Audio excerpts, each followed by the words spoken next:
Ladies and gentlemen, we are back. My name is Cameron Kash, and again, my lovely host, Emma Alexander. That's right, folks. It's now time for the interview. Her name is Holly Dagres. Dagres? Dagres, yeah. Yes, I said it right. Let's get the camera on her as well. And she is a foreign political analyst. She writes for many different news agencies. She's a columnist for Huffington Post, or should I say, yeah, columnist. Commenter. Sounded so similar. And let's see, what else do you do? Basically, you're in politics, girl. Pretty much. Trying to get there. It seems like you already have achieved a lot of recognition. You have quite a few followers as far as we know. First, tell us, who is Holly Dagres? Holly Dagres is I guess you could say, a jack of all trades. I am a Middle East analyst, but I also do an array of things. I've done volunteer work, I've done modeling, and I continue to do various things. So it's just an ongoing process of different trades, I guess you could say. Yeah, when I first heard your name, Holly, I pictured a good old American girl from Kansas. However, during my research, I found this is not the case. Enlighten the audience, what is your ethnic background, Holly? Okay, well, my mother's actually Iranian from Iran, and my father is American. We're about 4th or 5th generation from one side, 2nd generation from the other. And in my dad's background, we have like about 6 or 7 European countries, which consist of Italy, France, Germany, Ireland, the Netherlands, and Greece. So. Wow. So you're quite a multicultural person. I guess you could say that, yeah. Now, I wonder, when you look at yourself in the mirror, do you ever get confused, like, what am I? Because as Cameron Kash, you know, there isn't much confusion. I pretty much say I'm American, but with you, what do you say you are, Holly? I say I'm a citizen of the world, honestly. I mean, I consider myself American, of course, but I do identify myself with various parts of my background. So, I mean, I like to say I'm a bit of everything. It's hard to choose, you know, but it's kind of interesting because when I'm in the Iranian community, I'm portrayed as an American, but in the American community, I'm portrayed as an Iranian. So it's like this never-ending, like, balance, I guess you could say. It almost appears that you have the ability to camouflage to your liking. Isn't that right? Yeah, I guess you could say that too. Maybe do some spy stuff on the side. I don't know. Hey, who knows? Now, you're also a UCLA graduate, right? Yes, I am. Another fellow Bruin in the building. Love our Bruins. Go UCLA. Absolutely.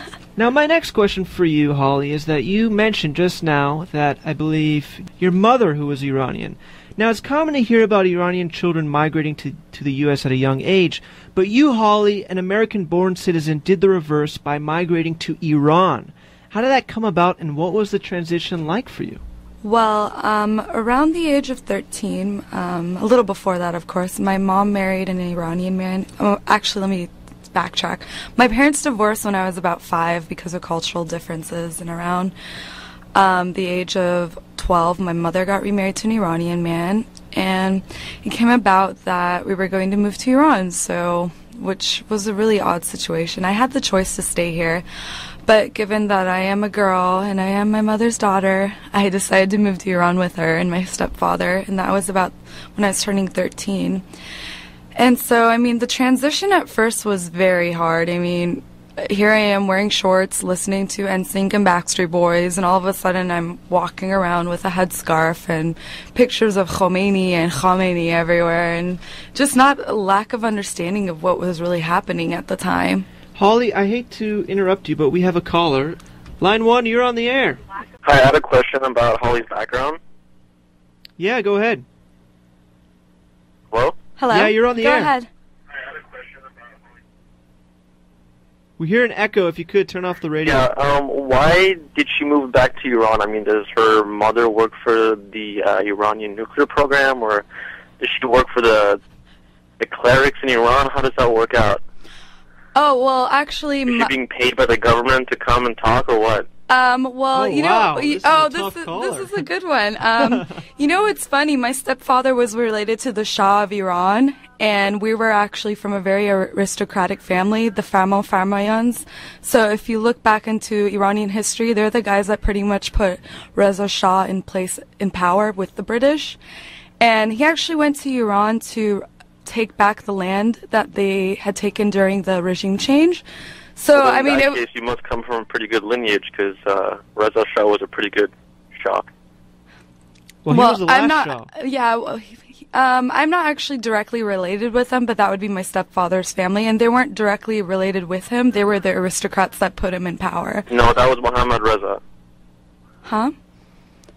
I'm not talking about my family being related to Mohammad Reza or Reza Shah. Reza Shah was the father of Mohammad Reza Pahlavi. And Never mind, the host said Reza Shah was the last Shah. I just wanted to say that. Oh, yeah, that's my mistake. That's my mistake. Okay, does that answer your question? Yeah, thank you. All right, thank you. Thank you for calling LAXposed. He was a tough caller. What's going on, Holly? Oh, I have some Facebook friends that... These guys are already giving you heat. What kind of friends are these? They're trying to... They're more fans, I guess. They're followers. I don't know. I mean, they don't agree necessarily with my political views. They tend to assume that I'm probably related to the current regime.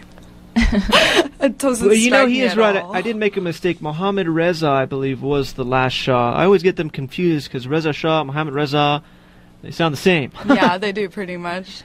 All right, so I believe Emma has the next question for you. So, for those watching and listening live, could you break down for us what a foreign policy analyst does? Well, pretty much, let's make it really simple and not too intricate. If you turn on the news or the radio, they usually bring somebody on that pretty much analyzes the situation. They give their 2 cents. They throw in some data. They do a lot of research when it happens. People do it for the media, for government agencies, and so on, and for different fields, not necessarily for foreign policy and all that. And my interest as a foreign policy analyst is understanding the relations of the U.S. with other countries, and I like to say I focus on the Middle East and North Africa. Interesting. Why North Africa? Because it's kind of pretty much considered the Middle East, and it's part of the Arab world. So that's Egypt, Tunisia, Algeria. Okay. So, an intelligent young woman like yourself, you could have chosen any career path at all. Why did you choose politics? I think it's just this. I have a passion for it. It kind of started with Iran. I didn't tell you too much about that, but I grew up. Oh yeah, we did cut you off. Sorry about that. No, it's okay. It's fine. We had the phone call, the random phone call. Yeah, well, when I was in Iran, I went to the international school there, and my friends were mostly ambassador and diplomat children, and they kind of kindled my interest in international relations and an understanding of other people's countries and policies. And so it kind of grew on me, especially, I know this sounds very cliche, especially after 9/11, being in Iran, being between Afghanistan and Iraq.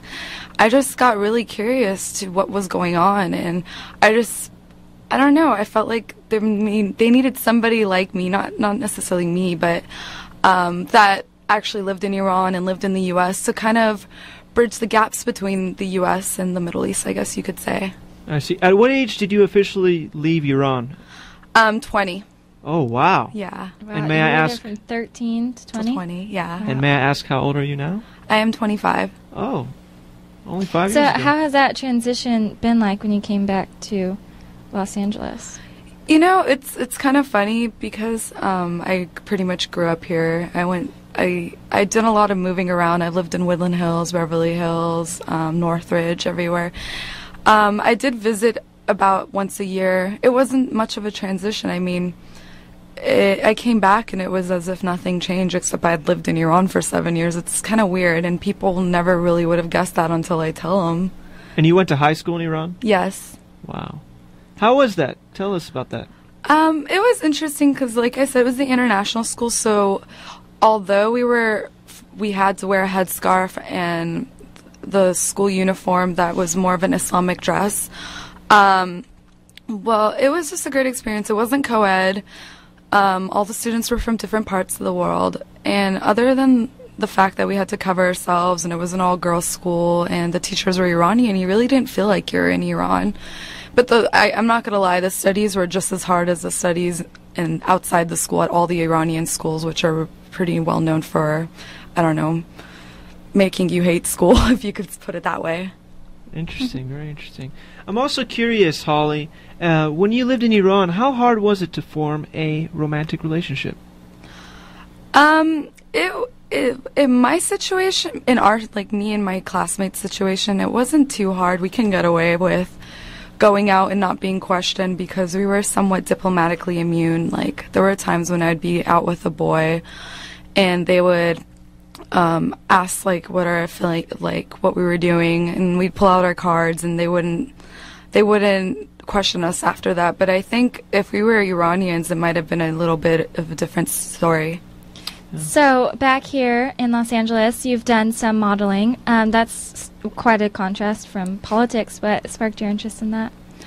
I like to try new things. Like I said, I'm a jack of all trades, and it was something I always had an interest in as when I was younger, but I never got to doing it because you had to, I guess, hit a certain age. So I've just been doing it the last couple years or so that I've been here, a few years actually. What kind of modeling have you been doing? Well, mostly it's been photo shoots. I've done some runway. I did the Aveda fashion show, which was the hair school. We pretty much did something for Earth Day where they did different things to our hair. I had this like giant ribbon of hair, you can say, or a nest on my head. And I've done some other runway things. And right now, actually this Sunday, I'm doing something with Rugger Photography. It's a photo shoot for women trafficking. We're actually doing it as like for a cause that people can use for their own interest, I guess. I should also mention that Rugger Productions is actually a sponsor of LAXposed. Great. We have a caller again. Let's see if we can get this person. Line 1, you're on the air. Mention that Rugger Productions is actually... Hello? Turn off your radio. Hello. We have a caller again. Let's see. I'm hearing myself. Hey, how's it going? Yeah, I hear you. What's up? No, I just want to ask her a question. Just say it. Go ahead. What's your question? Go ahead. Oh man, this guy's really making us wait. At what age did you become so incredibly sexy? I got it from my mama. I don't know. It's quite a contrast. In 1 second, you're living in Iran. You got the full head scarf and everything, and then the next thing, you're in L.A., revealing yourself, revealing your hair, revealing, I'm sure, a lot of skin that otherwise would put you immediately in jail in the Islamic Republic of Iran. So, tell us, I mean, you must have felt really naked just even being in, like, in a swimsuit. It's a big transition, I would say. I mean, it feels good not to cover up. I mean, it's hot, it's summer. I mean, right now, for example, I dread the fact that if I was in Iran right now, I'd be sweating like a dog, but, it's a big transition to do such things, and I don't know, it's hard to explain. It's such a different feeling, and yeah. For you, did it feel empowering as a woman to finally be able to model and show your hair, show some skin? Because, you know what, it's hard to say because I always had the ability to leave Iran, you know? When you have that ability, it doesn't bother you, but when it's like, if I had lived in Iran all my life and then come here, I could feel that empowerment, but I had the empowerment to leave Iran anytime I wanted, so that empowerment was always there for me, if you know what I mean. So, you've also competed in the Miss California pageant. What was that experience like? That experience is actually, I think that's a very big contrast for me. See, whereas moving from Iran to the US to the Iran wasn't a big contrast, I think going from Iran to LA and then doing the pageant was really the big one for me. That was an interesting experience all in one because I looked at it as a platform to get involved and have people get involved in the community. Unfortunately, there's not a lot of role models these days, and I really wanted to be that person. I had lived in both sides of the world, and I really wanted to make a change locally or state-wise or nationwide, I don't know, but It was a great experience. I met a lot of interesting people. There were the girls. It was very cliquish. It was very like high school. There were the girls that did it for a living, and there was the girls that were like me, first timers. And they actually, I mean, you guys have probably seen Miss Congeniality, right? I've seen it. Yeah. Yeah, I mean, it wasn't like that. I mean, the only thing I could relate to that was like that was when we ordered pizza because they weren't really feeding us. Oh, wow. Did you see anyone run for the toilet? No, we didn't see anything crazy. It's surprising. I mean, there's a lot of educated girls that do it, and not a lot of ditzes necessarily. I mean, I was impressed. I'm glad to hear that. Yeah. I didn't win or anything, but I mean, it was good. It was a good experience. Wow. Excellent. So, more about politics, Holly. On your website, there are many pictures of you with prominent people, including Bill Clinton, Hillary Clinton, General Wesley Clark, and more. Out of all the people you have met, Holly, out of all of them, which experience was the most rewarding? This is going to sound kind of cheesy. Well, despite what people think right now about our current president, I'm a big fan, and I think the most rewarding was actually seeing him because, for an array of reasons. One, I'm a big fan of President Obama. Two, it's hard to see him in the first place. It's a very rare occurrence that you can be in the same room with him, and I was sitting 10 feet away from him. I didn't necessarily get to meet him, but being in his presence was so powerful, and it was something very different I'd ever experienced. Wow. I mean, meeting Bill Clinton's amazing. He was one of my favorite presidents as a child, but now that I'm older, I'm kind of shifting towards Obama. Did you get to have a conversation with President Clinton? No, unfortunately, with some of them I am able to, but like depending on the situation with Bill, he was actually there to deliver a speech on behalf of Governor Jerry Brown, so he was in and out real quick. But like with General Wesley Clark, I had such a great conversation. He's so funny. And with Kareem Sajjadpour, I got to talk for a second. Trita Parsi, Helen Thomas, we spoke. It's interesting. Depending on the situation, you can sit and have a good conversation with them. But if there's like a whole crowd of people, like in the case with Bill, it's really hard to do. With Obama, it's weird. It was a luncheon, and the seats were $10,000 a piece, and Wow. I was invited. But if I wanted to even take a picture with President Obama close up, it was $30,000 donation. Oh, and that my. was for the Barbara Boxer senator campaign, so. And you had to pay the $10,000 to go to the lunch? No, thank God. I got comped somehow. That's great. Like, in a good way. Excellent. Yeah. Emma? So you have written for Professional Press, The Examiner, and other news agencies. Is there a particular style that you adhere to in writing for these different publications? I try to, it's interesting, the way I write is the way I sound. I don't like to get into a lot of deep, like, vocabulary jargon and confuse you. I like to talk to you as a person. So when I write, I tend to write in a way that you can understand me as if we're having a conversation like we are right now. So That's good. Excellent. Folks, we're going to take another quick break, and then we'll be back with Holly Dagres. She's a foreign political analyst, and we have quite a few more questions left for you. Ladies and gentlemen, we are back with Holly Dagres. How are you doing? doing great. We actually only have about 2 more questions for you. You have a website called politicallyaffiliated.com. Yes, I do. Why politically affiliated? Why not hollydagres.com? Well, it's kind of a short, long story. That was officially my blog before, and I turned it into my personal website. But I'm going to probably connect a blog to my website that'll probably go under that name. And I like the idea, the concept of politically affiliated, because I believe everything's politically affiliated in your life, whether you're looking for a job, doing something political, getting married, making new friends, everything's political. I mean, think about it. You know, that's a very good point. But also, what we have not heard from you, Holly, is what political affiliation are you actually of? I lean in the middle. The middle? Yeah, Libertarian? pretty much, yeah. So what's your view on America's current foreign policy? Well, I think it's going downhill, frankly. I think we were trying to build that trust with, like, let's say the Middle East, for example.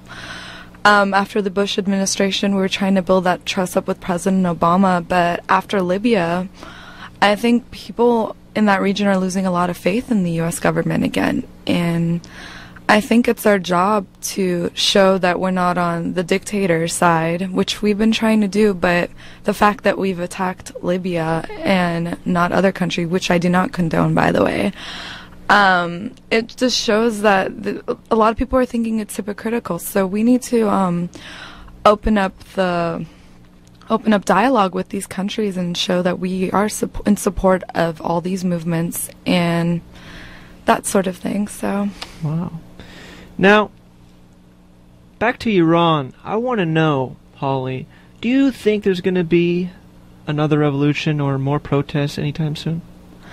Iran's a very intricate matter, and I think if we were going to see protests again, which were as massive as the beginning of the Green Movement in 2009, I think we would have started seeing them by now. But the problem here is that there's so many sects now of the Green Movement that we're not going to see it on that scale. I think if you're aiming for change in Iran, it's going to happen in a way we've never thought of. And which comes as a really big surprise because I don't want to get into too much detail, but well, we have line 2 on the air. This is not line 1. LAXposed, you're on the air. I have an excellent question for the Miss beautiful Holly. Okay, go ahead. Holly, who is your favorite wrestling champion? I would have to say it's Hulk Hogan or Hollywood Hogan. Hulk Hogan! Blonde piece of shit jabroni. And who is calling? I am the world champion. This sounds like Iron Sheik. Make you humble. Humble. Understand my English? Yes, Okay. I do, actually. Okay, line 2. We're going to have to take you off the air. Bullshit! Bye there. That was Iron Sheik Jr. from the dating game, I believe. You can catch that video on YouTube, one of our most popular shows here on LAXposed. So you were saying, Holly, does the future look bright for Iran? I think it'll be bright, but it'll be a process. It's going to take a while, and it's the same way with all these Middle Eastern countries and their revolutions. I think the people are expecting too much overnight, but they shouldn't give up. And I think Iran, it's the same situation. It's just it hasn't blossomed yet, I guess you can say. It's an early bloomer and a late bloomer because they're the ones that started the whole revolution thing, and they're the ones that haven't been able to succeed with it. Well, thank you so much, Holly Dagres, for coming here on LAXposed for this fine interview. Do you have any shout-outs for your fans? Hey, everyone. Just wanted to say hi to all our listeners. All right, sounds good. And I guess the take-home message is for Iran and all the people of all governments, if you want something done, never give up. Exactly. Right. Thank you so much for having me. Thank you for coming on. Thank you very much, Holly.